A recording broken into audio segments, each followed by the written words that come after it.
Bismillahir Rahmanir Rahim. Sahih Al-Bukhari, the Book of Revelations, Hadith number 7. Narrated Abdullah bin Abbas radiyallahu ta'ala anhu. Abu Sufyan bin Harb informed me that Hercules had sent a messenger to him while he had been accompanying a caravan from Quraysh.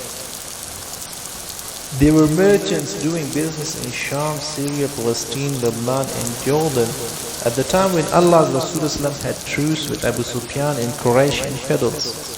So Abu Sufyan and his companions went to Hercules at Leah, Jerusalem.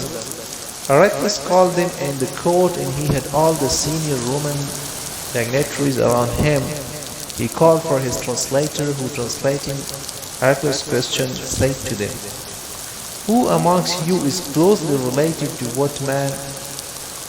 that man who claims to be a prophet?"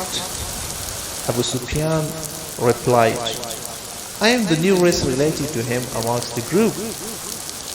Hercules said, "Bring him, Abu Sufyan, close to me and make his companions stand behind him." Abu Sufyan added, "Hercules told his translator to tell my companions that he wanted to put some questions to me regarding that man, the prophet, and that if I told a lie, then my companions should contradict me." Abu Sufyan added, "By Allah, had I not been afraid of my companions labeling me a liar, I would not have spoken the truth about the Prophet ﷺ. The first question he asked me about him was, "What is his family status amongst you?" I replied, "He belongs to good, noble family amongst us." Then he further asked, "Has anybody amongst you ever claimed the same example to the Prophet before him?" I replied, "No." Then he asked, "Was anybody amongst his ancestors a king?"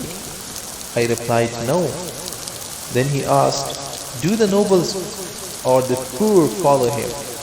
I replied, "It is the poor who follow him." He said, "Are his powers increasing or decreasing day by day?" I replied, "They are increasing." He then asked, "Does anybody amongst those who embrace this religion become displeased and renounce the religion afterwards?" I replied, "No." Then he asked, "Have you ever accused him of telling lies before his claim to be a prophet?" I replied, "No." Then he asked, "Does he break his promises?" I replied, "No. We are at truce with him, but we do not know what he will do in it." I could not find opportunity to say anything against him except that.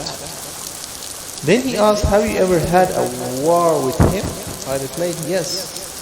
Then he said, "What was the outcome of the battles?" I replied, "Sometimes he is victorious and sometimes we are victorious." Hercules said, "What does he order you to do?" I said, "He tells us to worship Allah and Allah alone, and not to worship anything along with him, and to renounce all that our ancestors had said. He orders us to pray, to speak the truth, to be chaste, and to keep good relations with our kith and kin." Hercules asked the translator to convey to me the following: "I asked you about this family, and your reply was that he belonged to a very noble family. In fact, all the apostles come from noble families among their respective peoples. I questioned you whether anybody else amongst you claimed such a thing. Your reply was in the negative. If the answer had been in the affirmative, I would have thought that this man was following the previous man's statement. Then I asked you whether anyone of his ancestor was a king. Your reply was in the negative. And if it had been an affirmative, I would have thought that this man wanted to take back his ancestral kingdom.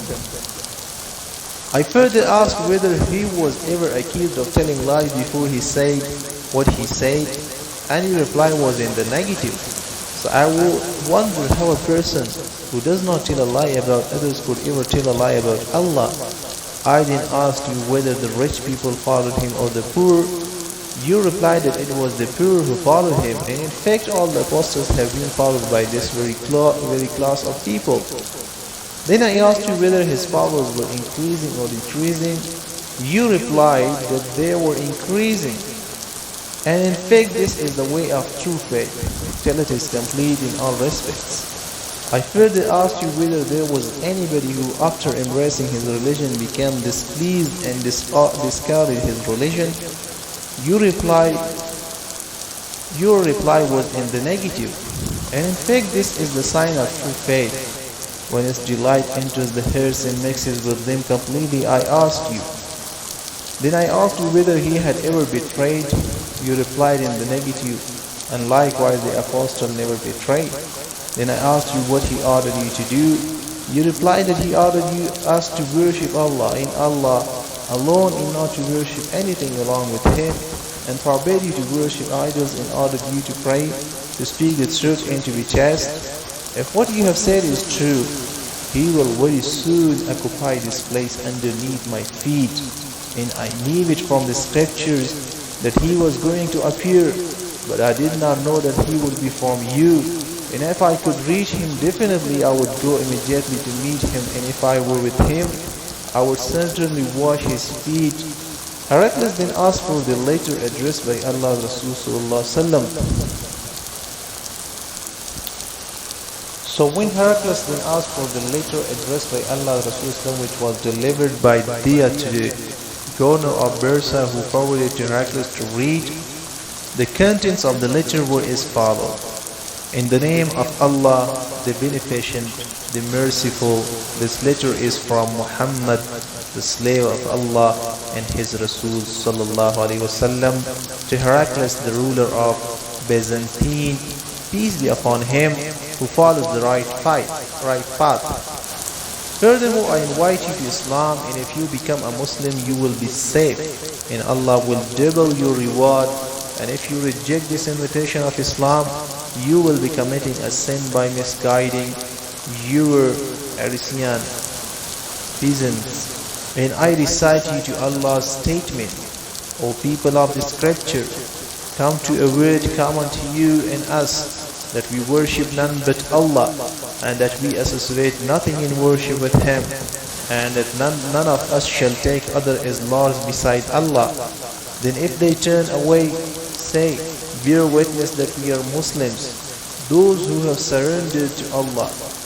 Abu Sufyan then added, when Heraclius has finished his speech and had read the letter, there was a great hue and cry in the royal court.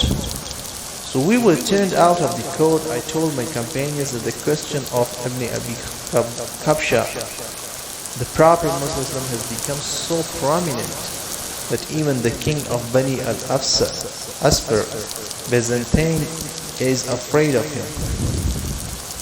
Then I started to become sure that the Prophet would be the conqueror in the near future till I embraced Islam. Allah subhanahu wa ta'ala guided me to it. The sub-narrator adds, Ibn al-Najjar was the governor of Jerusalem and Heraclius was the head of the Christians of Sham. Ibn al-Najjar narrates that once while Heraclius was visiting Jerusalem, he got him in the morning with a sad mood. Some of his priests asked him why he was in that mood. Heraclius was a foreteller and an astrologer. He replied, at night when I looked at the stars, I saw that the leader of those who practice